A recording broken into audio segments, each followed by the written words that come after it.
Welcome home, brave heroes. I'm Ash, and today we're going to be looking at the HeroQuest Roleplay book, a community-made free resource that you should either be able to find by searching. I don't have a direct link to it right now, but I'll definitely put one in the description below if I get one, or I will pin the comment that provides one. But you can find it by looking around the files section of Ye Olde Inn's Facebook group. The HeroQuest Roleplay book, of which this is version 1.5, is adapted from the Warhammer Quest 1995 game system's roleplay book for the HeroQuest game system. And this work has inspiration from the works of Stig, Gimme Your Gold, Leorlek, Little Monk, and many more. And this is what we're getting. Primarily, the takeaway here is that this roleplay system adds traveling and settlement events and mechanics to your existing HeroQuest campaigns. It does not matter if you are currently using other homebrew systems to supplement your HeroQuest games, or you are playing strictly rules as written. This roleplay system, which at its core is really just a traveling and settlement event system, won't break anything that you've got going on. It will only add to it because all of this stuff is stuff that will take place in between your HeroQuest quests. If this looks familiar, it's because we looked at another product like this on the channel before, but that one was at cost and it was basically almost a direct one-for-one copy of what this is. So between the two, I have to recommend this one. This is the OG. Let's continue. We'll let the book introduce itself here. The roleplay book introduces the old world, or reintroduces it, a perilous realm of monsters and heroes. This is the land in which the heroes' quests take place. This section of the book provides everything you need to link your quests together into a colorful narrative story, telling the tale of your brave band of warriors as it unfolds. Now your heroes will undertake hazardous journeys to reach civilization once their quest is over. They will be able to visit prosperous towns and cities, spending their hard-earned gold on new items of armor, equipment, and magic items. They will meet friends and enemies along the road, seeking to help or more likely to hinder them. As they go from quest to quest, following the trail of glory and treasure, the heroes will fight all manner of evil creatures that dwell in the gloomy caverns below the old world. This book is intended for Zargon's eyes only. So this book makes no bones about it being set squarely in the old world, or the Warhammer fantasy world. Familiar locations such as Bretonnia, the Sea of Claws, the Northern Wastes, the Badlands, the Black Gulf, Kislev, and so on are present here. Although I have a feeling we're not going to be visiting these locations specifically. I think the map here is just added for flavor. So I don't think you have to worry about your game being forced into a Warhammer theme. You can absolutely use this lore agnostic. So to add this system to your game, immediately upon completing a quest, the heroes will heal all body points. This represents them emerging from the dungeon, finding safety in a nearby wood or similar location, and gaining some rest. However, to fully recover, they need to find a settlement. Living from their backpack after a quest isn't enough. Mind points are recovered once at a settlement. They will also want to spend their hard-earned gold. Moreover, the old world is a big place, and it won't always be possible for the heroes to find what they want. Many of the quest locations that the heroes explore are situated on the fringes of the old world, where large settlements are scarce. If what the heroes want to buy isn't available where they are, they must make a choice.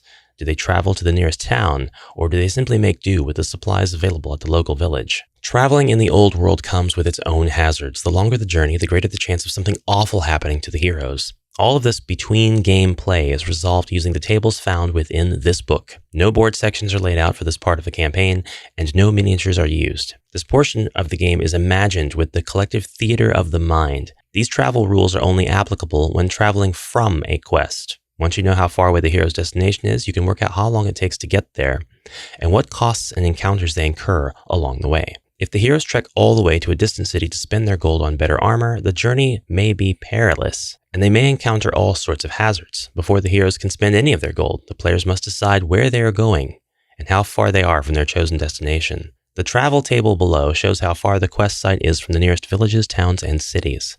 The distance is represented by a number of weeks' travel, with each week's travel requiring one roll on the hazard table. Upon completing a quest, the heroes roll 3 combat dice and check the table below. So this is actually really simple to do. Do it a couple times and it'll become second nature. And I mean just a couple times. Basically, roll 3 combat dice. And that's going to be how far away you are from the nearest village, town, or city. You don't have to choose whether or not you're going to a village, town, or city beforehand. You just roll the dice. And so, If you get, for example, 2 skulls and a black shield, that indicates that the nearest village is 2 weeks travel away, the nearest town is also 2 weeks away, and the nearest city is 5 weeks away. Basically, a village is going to be a week away no matter where you are, what quest you complete, plus the number of black shields you roll.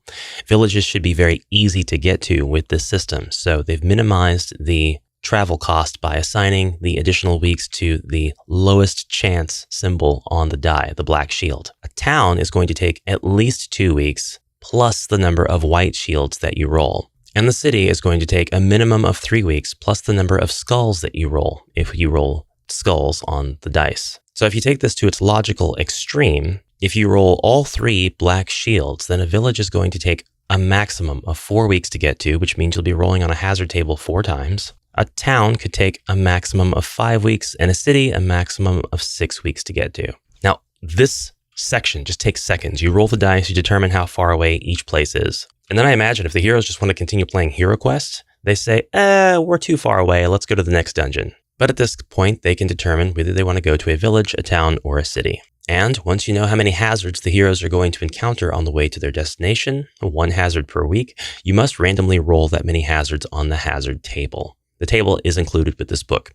It is important to note that hazards are rolled for the entire party, not for each individual hero. The players will take turns to roll the dice for each hazard. Or you can just roll for them. You're Zargon, you do what you want. As the heroes make their journey, one of the players should note down how many weeks they have traveled so far. This way, you will always be able to work out how far the heroes still have to travel and how many hazards they have yet to encounter. If you lose count, the heroes become lost and you have to start the journey over. Don't let that happen. That sounds horrible. For each hazard, roll 2d6 in the hazards table opposite, but instead of adding the 2 dice together, count the first dice rolled as your tens column and the second as units. For instance, if the first die comes up 2 and the second die comes up 1, you have rolled a 21. And you go refer to section 21 of the hazards table to see that the heroes have been struck by a tornado. There are 2 hazard tables included with this roleplay book. Switch between them as you see fit. And again, this is going to look slightly familiar if you watched a video on a similar product that I've looked at before, because it was basically a copy of this one. But again, this is the original. It does take its inspiration very freely from the Warhammer Quest 95 roleplay book, as well as the works of Little Monk. But the hazards table will tell you what to do next as you roll on each hazard. Once you have resolved that particular hazard, you can say that a week has passed and you're moving on to the next week of travel and dealing with the next hazard. All of your hazards have to be addressed before you can get to the nearest settlement. And a settlement, as stated before, can be a village, a town, or a city, depending on what it was you were trying to get to. It may happen that you roll the dice and all 3 of those options are ideal. They're very close. Well, I guess one of them wouldn't be ideal if the other 2 are closer. So let's just say you roll 3 black shields. I'm definitely going to go to the city for the most opportunity. Now, these are hazards. These are things that happen along the perilous journey that you're going to have to deal with as heroes. But you do have breaks in here. Like if you rolled a 24, that's an uneventful week, so nothing happens. Lucky you. You can go ahead, say a week has passed, and roll for the next hazard. But let's say you roll a 23 and roll Plague. The heroes arrive at a large town in the grip of the plague, and all roads, bar the one the heroes entered by, are blocked by the Emperor's men. The hero's journey is over, and they must now either go straight on to the next quest or stop and spend some time in the town. If the heroes stay, use the normal rules to determine what they do there. See the settlement section. So in a way, this kind of puts the journey itself to a halt. There's a town here now. But each time you make a roll on any table for your hero, also roll 1d6 on the following table. With a roll of the 1, your hero contracts the plague. They are going to be at -1 attack for the duration of the next quest. With a roll of 2, your hero contracts the plague. They'll be at -1 defense for the duration of the next quest. And on a roll of 3 to 6, thank the gods, your hero remains unaffected by the plague. They're not all going to be bad hazards. Apparently there are good hazards, such as 26 guests. The heroes arrive at a small hamlet as a local festival is in full swing, and they are invited to stay as guests. They are wined, well-fed, and have a most enjoyable evening. Waking up the next morning, they feel it is only fair to offer payment for the hospitality that the villagers have offered. Roll 1d6 for each hero, and the heroes decide to compensate the hamlet in gold with the sum of the dice times 10. The heroes may split this gold as they see fit. All right, so that is actually a hazard. It's taking your gold from you. All right, but truly, they're not all completely bad outcome hazards. There are apparently good hazards. I've said this already. 31A is the Witch's Cave. If you roll a 5 or a 6, then you'll receive an additional combat die in defense for the duration of the next quest. That's nothing but a bonus. And if you roll a 2 to 4, they'll gain 1 body point to be added permanently to their starting body point score. If you roll a 31 6 times on the way to your capital city travel and you roll a 2, a 3, or a 4, assuming that you have the 1d6 times 10 gold to get the potion each time, so a minimum of 60 gold for 6 potions, then you will have added 6 body points to your maximum body. This is just an extreme example. This is very, very unlikely to happen, but it's something that could happen. We have a few more entries for uneventful weeks. The Village of the Damned. Real actual hazards like forest fires, tornadoes, lightning. And here's one called Garden. The heroes load their packs from the abundant crops growing in the garden and eat well for several days thereafter. Full of renewed vigor, the heroes can travel at a faster pace and thus reduce their journey time by 1 week. Some of these entries may assume that you have other elements from other homebrew systems. For example, 54B, which is Obelisk, causes your heroes to get imbued with magical power that allows them to view as many cards on the top of the evil wizard deck as there are players. All right, we get to the end of the tables with 66B and we go on to the next section, but that's about half of the book so far. Whatever their size, settlements in the old world are busy places, teeming with activity as the inhabitants strive to make a living. Peddlers accost the heroes on the streets to sell them trinkets, while merchants loudly proclaim the quality of their wares.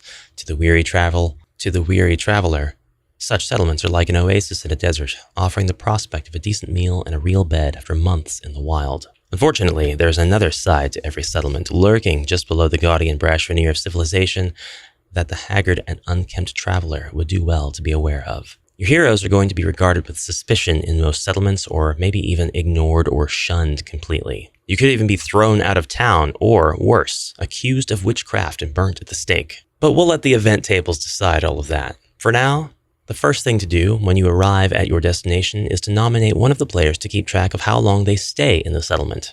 That's right, you don't have to stay any particular amount of time. You've worked all of that time throughout your perilous journey to get here. Now it's time to party, relax, and unwind, or at least that's what we hope to do. But the length of your stay determines how much you can achieve and how much you must spend to survive. Every day the heroes spend in a settlement, each hero must do all of the following. 1. Undertake a settlement activity, which is either visit one trader and attempt to buy and sell one or more items, visit one special location, such as the Alchemist's Laboratory, the Wizard's Guild, or the Temple, etc. 2. Each hero generates a settlement event. 3. Each hero must pay their living expenses. On each day during a hero's stay in a settlement, they may visit one trader and attempt to buy and sell one or more items there. This is termed a settlement activity. If your hero visits a trader, they may do nothing else that day except roll a settlement event and pay their living expenses. Each trader may be visited once by each hero during a single stay. A hero cannot visit the same trader twice in the same settlement.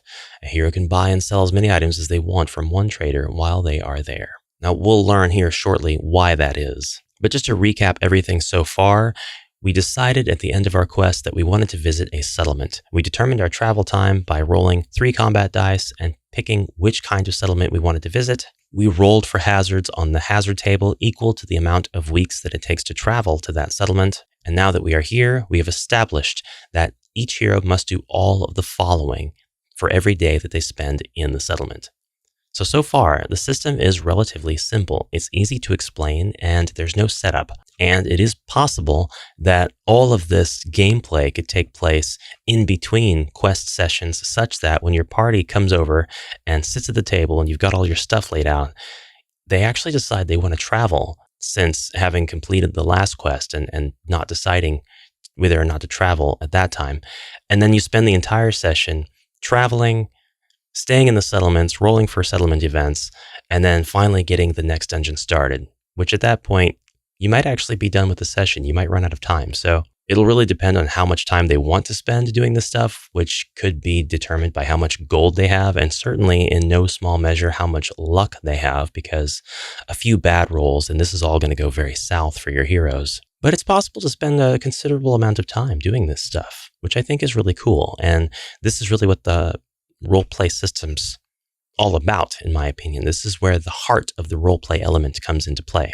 The equipment tables at the end of this section list all of the traders and items of equipment that may be available. The traders that the heroes may visit are the weaponsmith, the armorer, the fletcher, the animal handler, and the general store. Some weapons and items of equipment are not available to certain types of heroes. Each equipment table has a column marked stock. The number in this column is used to determine whether the item your hero wishes to buy is in stock.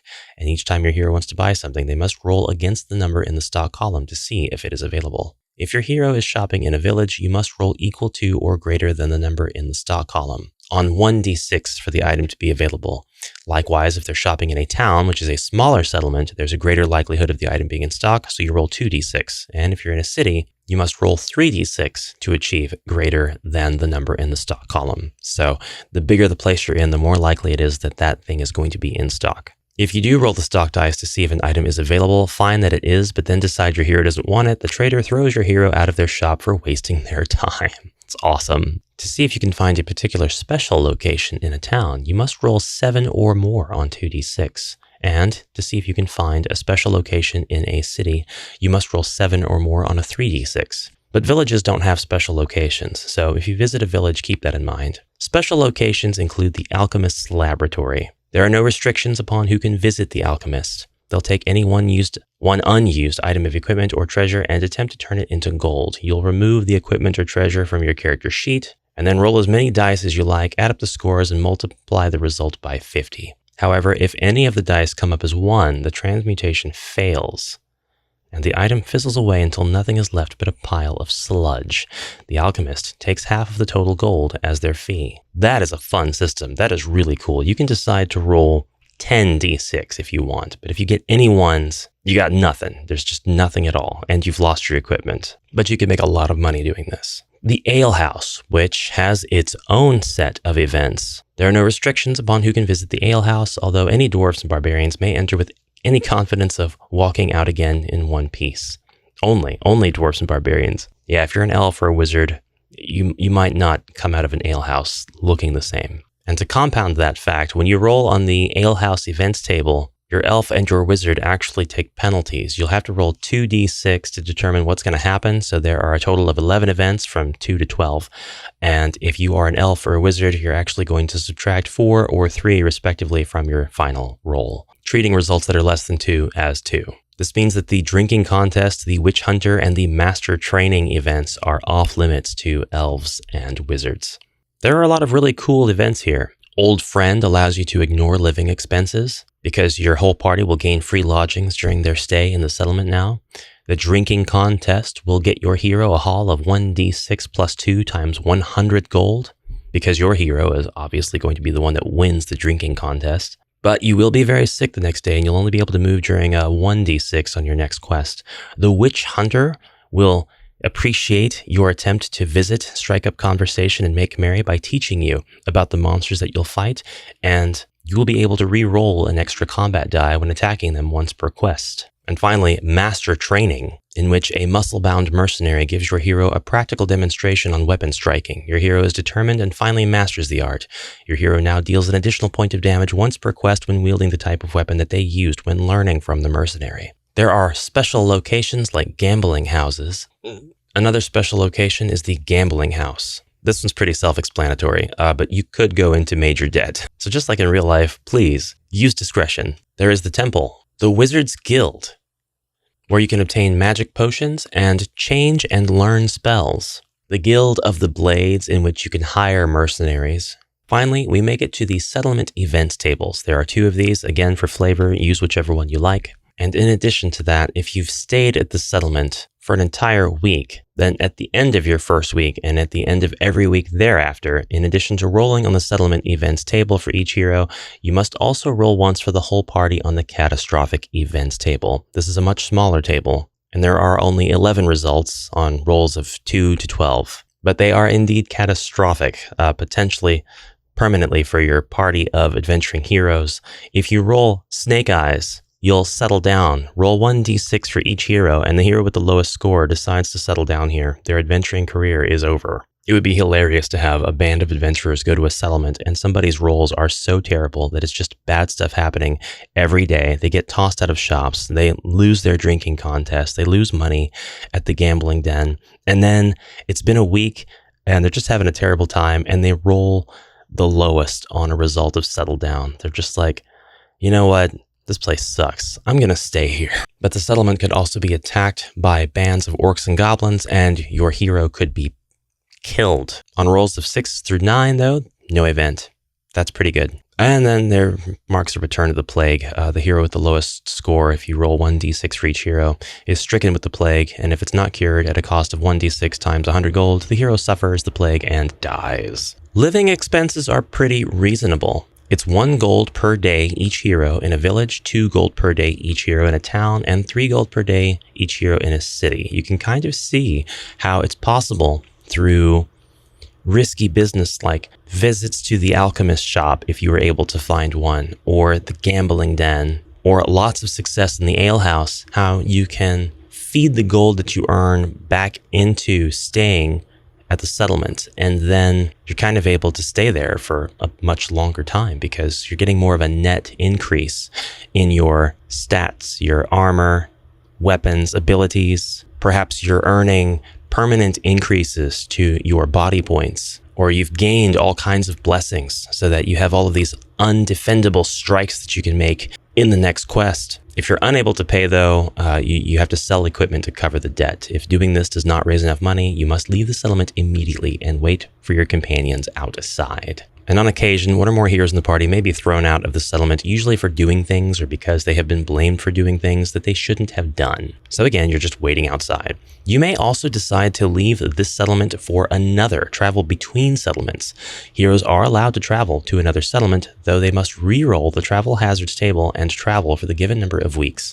If they decide to travel to a village from their current settlement, the travel time is reduced by 1 week. In other words, it's very easy to roll 3 combat dice and not get black shields. I say easy like you have control over the luck, though. I'm really good at luck. And then that's 1 less week. So you're looking at a minimum of 1 week to travel from one settlement, one village to another, or from any settlement to a village. Villages are easy to get to, I guess. And then you've only got to roll once, and then you won't find any special locations, but you'll have different opportunities in the next settlement. So here's the next bit of the roleplay book, the settlement events table.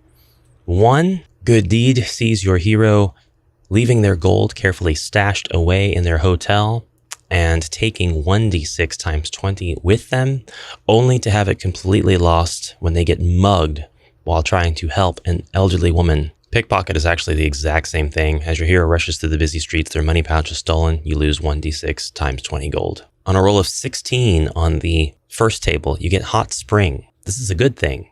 You're going to emerge feeling far healthier than you have for a good while, with +1 added to your max body points for the next quest. There are uneventful days as well. 41A gives you an opportunity to play dice games, adopt a stray dog, celebrate at a festival, do a crime, go hunting, meet a rune master who can enchant your sword for the price of 50 gold, and for the next quest, it will do an extra +1 damage. Catch an annual sale at the weaponsmith. This would be a fun one to roll after your heroes are already done spending all kinds of money at the local weaponsmith. Or receive a message from Mentor, which will inform your party if there are secret doors, traps, and what the wandering monster is of the next quest. The last section of this document is the tables that introduce the stock of the different traders. So the armorer, the fletcher, the animal trader, the weaponsmith, and the general store. The document comes with optional rules such as inventory. Heroes may only carry up to 10 items, potions, equipment, artifacts, etc.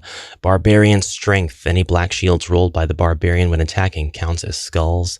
Dwarf fortitude. Any black shields rolled by the dwarf when defending counts as white shields. Initiative cards by using a standard poker deck. Alternative hero movement, which is now 1d6 plus 6 squares. I actually really like this. What happens at 0 body points, 0 mind points? What is the point of a torch? Tougher bosses and advanced monsters. Our skeleton's advanced rule is Scythe, which allows it to attack diagonally. This is a pretty popular homebrew rule, and it was even adopted into the advanced monster section of the Zargon app. The goblins have elusive, which allows them to pass over any figure, and they do not block friendly line of sight. That's the end of the HeroQuest roleplay book. I hope that this served as a valuable resource, making you aware of a valuable resource that you'll use time and time again. That valuable resource, not this one. I mean, you can use this valuable resource time and time again, but not this video. You only have to watch this video once. And not even in its, just go download the book. Thank you guys so much for watching. Please comment anything you'd like down below, and I'll see you on the next adventure. Until then, onward, brave heroes.